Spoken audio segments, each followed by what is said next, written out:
Hi, I'm Heath Evans. I graduated in 2001 from the Wheelers Hill campus.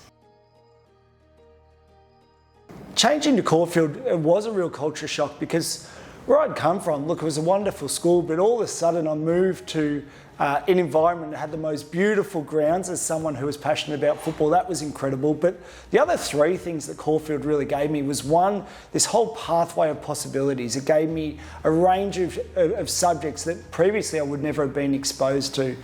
It also gave me a patient level of support. So, as a young kid trying to find his feet, the individual attention that Caulfield could provide me was really unique. And then finally, the biggest impact it had on me was surrounding me with peers who were on a pathway to higher education. And I think, for me, that was really important. The lasting impression for me was when I joined Caulfield. I was a 14-year-old kid. I probably was this size at that age.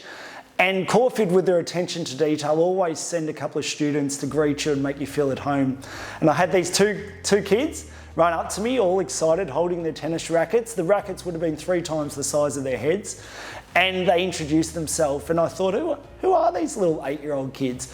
But they turned out to be 2 guys, Pooley and Nielsen, and 30 years later, we're still close mates. And I think, that's a really unique attention to detail, that they make sure that you're not only part of the school, but also make sure that you become embedded into the school. So that was, I guess, a memory that I'll never forget, this welcoming committee that I received.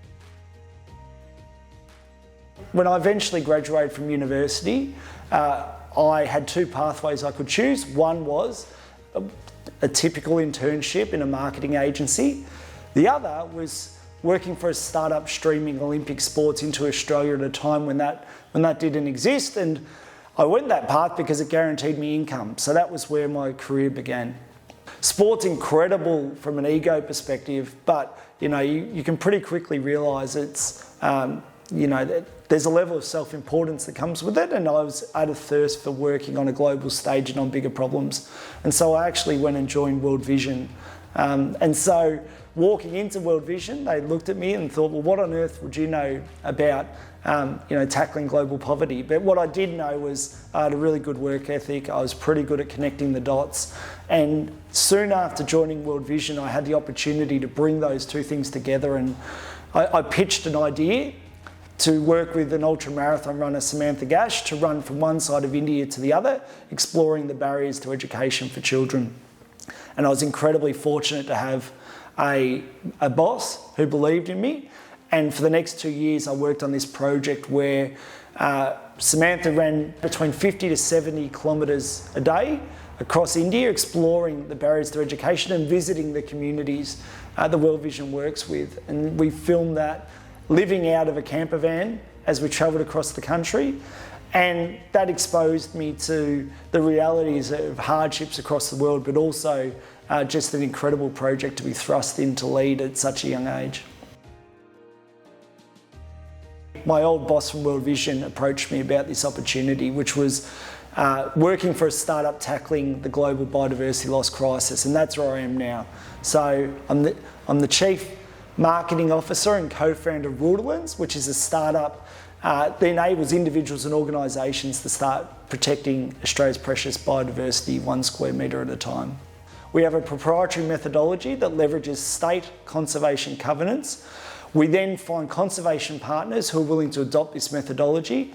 We've got technology that unitises the impact of this work down to 1 square metre units, and then we sell these through a range of platforms. So, in short, we enable individuals and organisations who are passionate about protecting the planet to essentially sponsor this work in a really tangible way.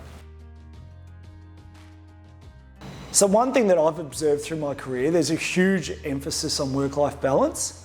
And for me, that's never really quite been as clean as it would like to be. But the one thing I am really passionate about is finding the balance between work and identity.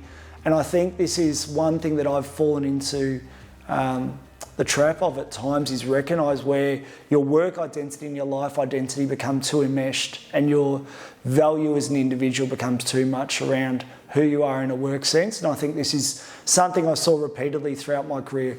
You know, if you're an elite footballer, so often your identity is tied to who you are as a footballer. If you're a senior executive, so often your value in life's tied to who you are when you walk into that office room.